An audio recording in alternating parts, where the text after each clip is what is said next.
महाभारत। अगला अध्याय 47।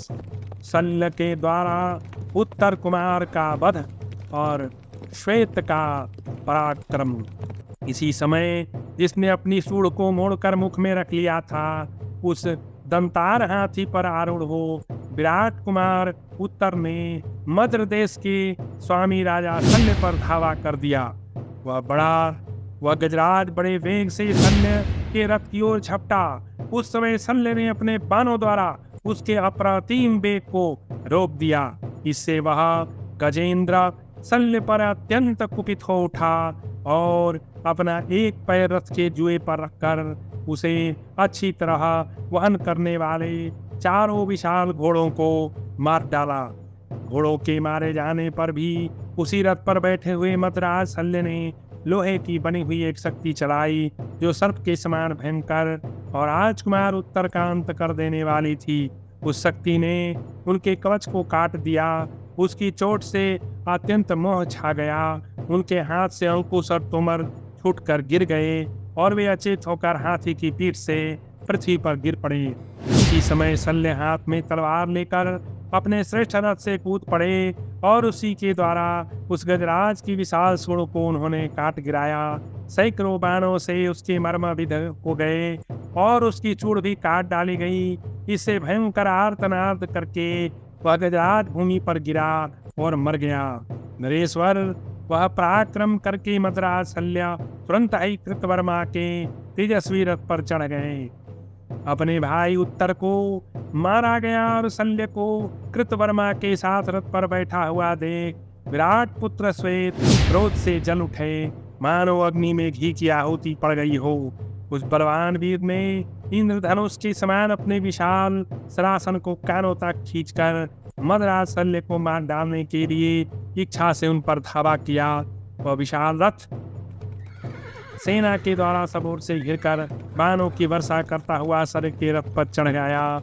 मतवाले हाथी की समान पराक्रम प्रकट करने वाले श्वेत को धावा करते देख आपके साथ रथियों ने मौत के दांतों में फंसे हुए मद्राज शल्य को बचाने की इच्छा रखकर उन्हें चारों ओर से घेर लिया।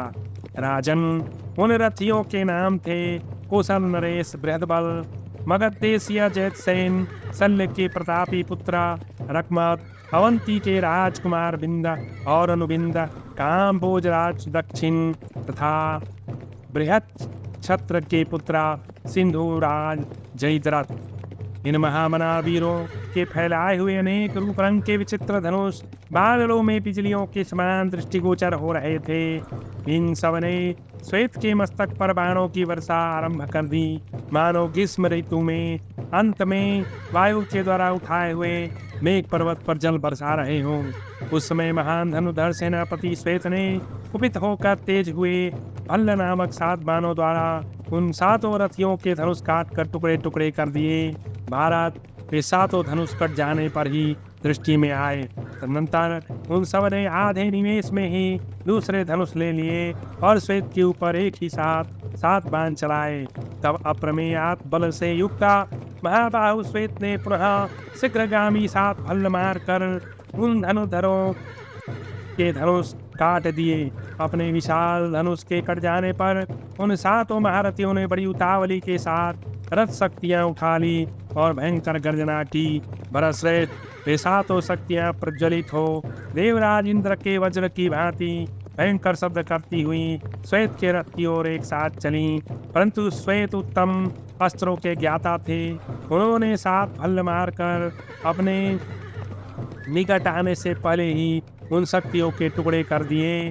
भरतश्रेष्ठ, तत्पश्चात श्वेत ने सबकी काया को विदीर्ण कर देने वाले एक बाण को लेकर उसे रत्मरथ की ओर चलाया। वज्र से भी अधिक प्रभावशाली व महान बाण रत्मरथ के शरीर पर जा गिरा। राजन उस बाण से अत्यंत घायल होकर रत्मरथ अपने रथ के पिछले भाग में बैठ गया और अत्यंत मूर्छित हो गया। उसे अचेत और अनमना देख सारथी तनिक भी घबराहट में न पड़कर अत्यंत उतावली के साथ सबके देखते देखते रणभूमि से दूर हटा ले गया। तब महाबाहो श्वेत ने दूसरे स्वर्णभूषित 6 बाण लेकर उन 6 रथियों के ध्वज के अग्रभाग काट गिराए, परंतु फिर उनके घोड़ों और सारथियों को विदीर्ण करके उनके शरीर में भी बहुत से बाण जड़ दिए। इसके बाद श्वेत ने शल्य के रथ पर धावा किया। भारत तब सेनापति श्वेत को शीघ्रतापूर्वक शल्य के रथ की ओर आते देख आपकी सेनाओं में हाहाकार मच गया। तब आपके महाबली पुत्रा दुर्योधन ने भीष्म जी को आगे करके संपूर्ण सेना के साथ श्वेत के रथ पर चढ़ाई की और मृत्यु के मुख में पहुंचे हुए मदराज शल्य को छुड़ा लिया। तदनंतर आपके और पांडवों के सैनिकों में अत्यंत भयंकर रोमांचकारी युद्ध होने लगा। रथ से रथ, हाथी से हाथी कूद गए।